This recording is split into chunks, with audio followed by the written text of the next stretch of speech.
Por que tantos cristãos não têm paz interior? Leem na Bíblia, sabem que o Espírito Santo produz isso, que a presença de Jesus produz isso, mas não sentem.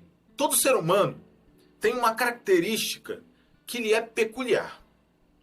Cada um dos seres humanos na face dessa terra.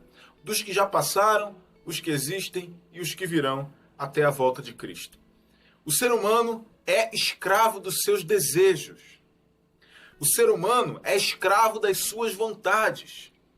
Isso quer dizer, simplificando, que mal a pessoa, seja ela quem for, cristão ou não, realiza um desejo, realiza uma vontade, mal a pessoa alcança alguma coisa que ela buscava na vida e ela já tem outra vontade, outro desejo.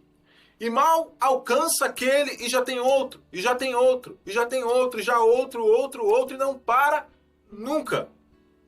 Ora, isso tem uma parte boa, senão todos ficariam acomodados com a vida. Não significa que está errado que nós possamos ter sonhos, objetivos, estudar, trabalhar, melhorar o emprego, nada disso.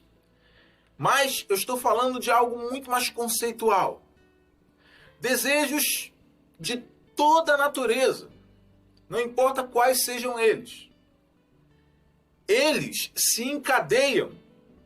E se a pessoa realizar ou não um desejo, se ela não realizar, ela continuará tendo aquele desejo. Ainda que não lute para ir atrás dele, mas continuará querendo aquilo.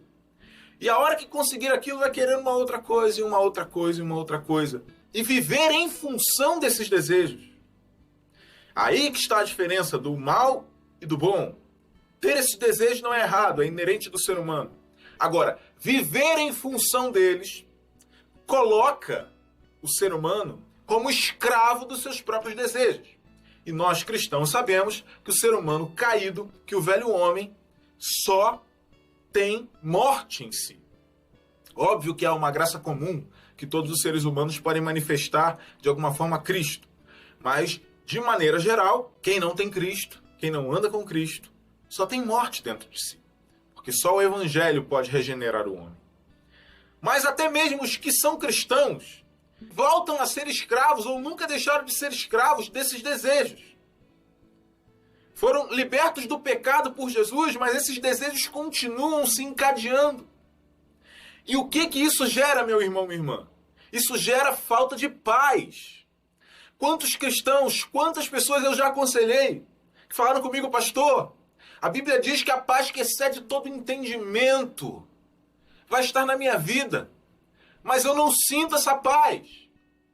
E um dos maiores responsáveis por isso é o fato das pessoas serem escravas dos seus desejos e viverem em função deles.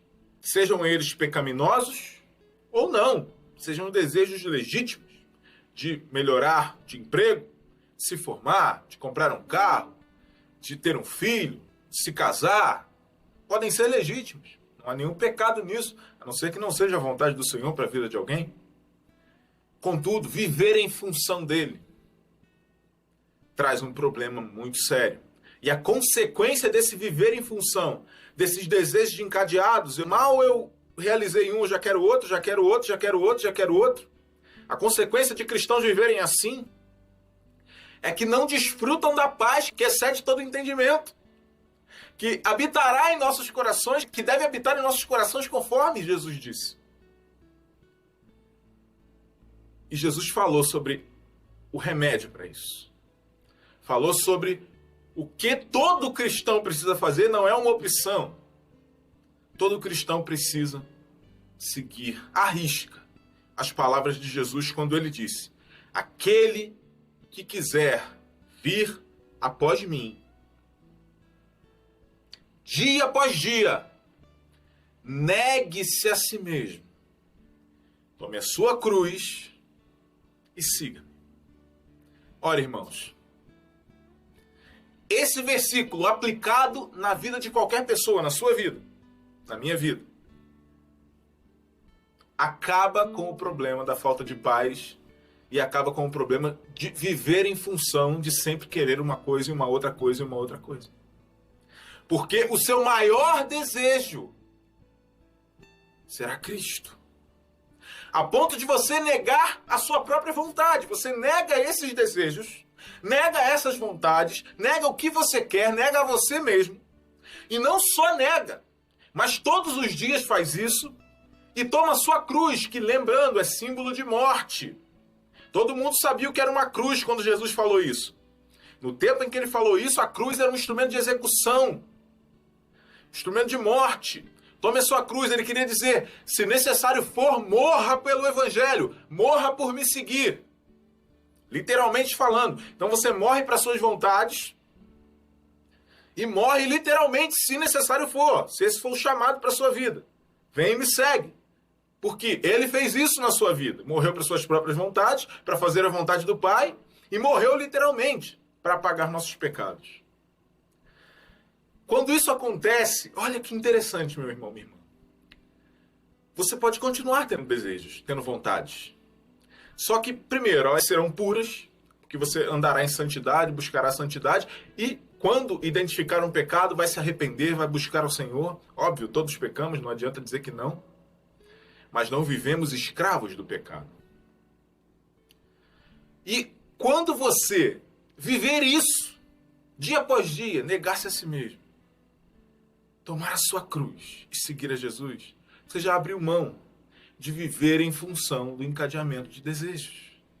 Você agora vive em função do seu maior desejo. Qual é o seu maior desejo? O seu maior desejo é Deus.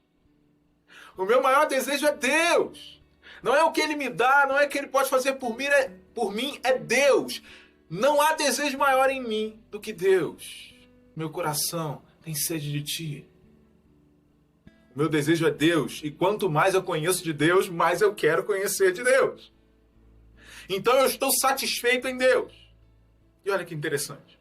Quando isso acontece, eu posso ter desejo de um carro, de uma casa, de uma família, de um casamento, de um emprego melhor, de viajar, de tirar férias, qualquer tipo de desejo.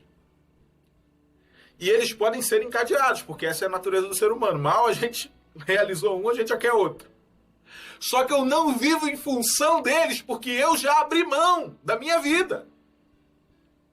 Então, em primeiro lugar, eu desejo Deus, eu quero glorificar a Deus. Deus é o que me deixa mais feliz. Aliás, a minha felicidade está em Cristo. E aí, em Cristo, porque as Escrituras nos dizem para fazermos todas as coisas em nome de Jesus, eu posso desejar as outras coisas, e até posso, porque é quase que inevitável essa questão de alcançar um objetivo e já ter um outro. Só que isso não domina a minha vida, isso não pode dominar a sua vida. O único desejo encadeado que pode dominar a sua vida é o desejo por Deus, por mais de Deus, por conhecer mais de Deus, por ter mais de Deus, por saber mais de Jesus. Sabe qual é o resultado disso? A paz que excede todo entendimento habita no seu coração e no meu coração, em nome de Jesus.